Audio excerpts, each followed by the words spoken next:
All right, my name is Patrick, and today we're going to talk about how to set this Honeywell L404F Pressuretrol. All right, let's put it down on our bench, and so there's another video I've made that explains how unreliable those things, or rather, reliable, how unprecise those things are. So today we're going to talk about the just basics of how to set it up. So let's assume you got it already connected to your boiler. One end of the one wire goes here, the other goes here, and then basically what those things mean. And so the main on this just make sure that we don't have too much glaze. This specific pressuretrol is differential pressuretrol. So that means differential is subtractive. So that means is that you take the main. The main is at which pressure you want your pressuretrol to cut down the power to the boiler, and then you take this number and you subtract this number, and that tells you of how much the pressure should drop before the power to the boiler can be restored. So let me just remove this guy really quickly so that we don't have the glare, fighting the glare all the time. All right. So as you can see, you have the scale in PSI. So you have the lowest number is 2. There's something like a little unlabeled marking below 2 that should probably indicate. Let's see, that should indicate 1. I think they do not indicate on purpose. They basically don't want to believe that this is actually 1. Those pressure troughs are very unreliable, or rather they are not sensitive to such on the extremes of the spring, and so in other words they don't want to claim that this is 1. The reality is I would not claim that this 2 is actually 2 or this 4 is actually 4. That's how unprecise and uncalibrated those pressure trolls are, even though they appear very sophisticated and calibrated with all the witness marks here and so on. Anyway, assuming that your pressure troll was calibrated, and I guarantee you it was not, if you put it straight out of the box. And again, the way to calibrate it, you basically get yourself a low pressure gauge, attach it to some kind of like small little device like this, kind of connect it, and then introduce some pressure via some kind of pump. And then as you see the pressure raising up, let's say, so right now it's set to proverbially 1. So if we go to 1, then you should hear the click. This sort of click, that means that the switch has interrupted the flow of electricity.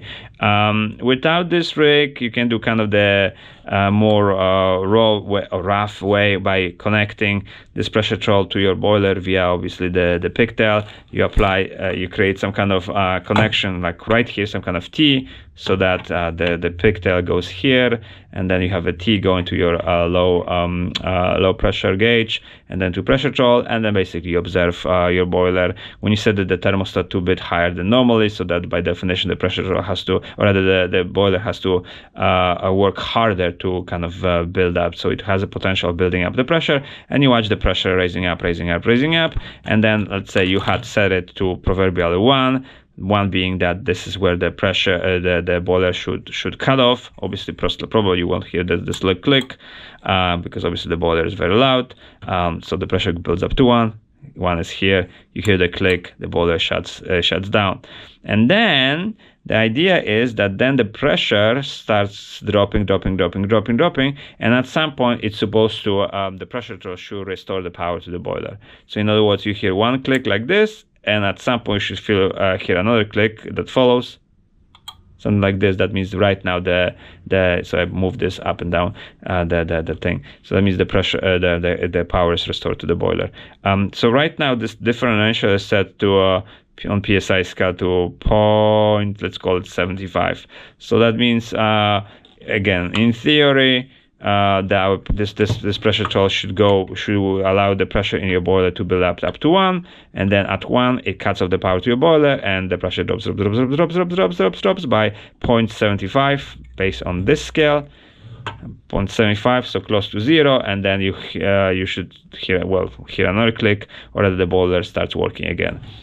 So in other words, your main dictates how high you allow the pressure to build up in your boiler, and your differential on this specific pressure troll tells you how far you want the boiler the pressure in the boiler to fall down before it engages again. What is the typical setting? You should not set your main in a typical residential steam heat to more than 1.5 to 2 psi. And then likewise, you should not then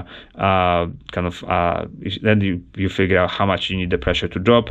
How much you need to set the pressure to drop is based on how fast or how slow the pressure drops.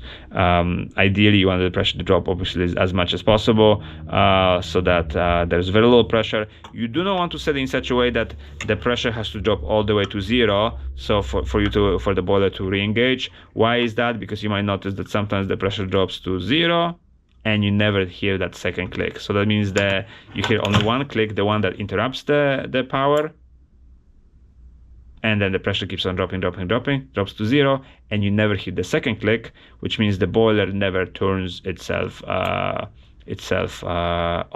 ever again, till you kind of the next morning you wake up all cold and start freaking out, and you realize because you set differential too drastically, or that you set your main too low that it's not properly working. So anyway, so that's how you set your which one is it?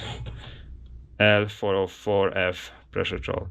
I know that the Honeywell made a bunch of 404 Pressuretrols. I think the L dictates is the one with I think, don't call me on this one, is the one with 2 scales and this plastic cover.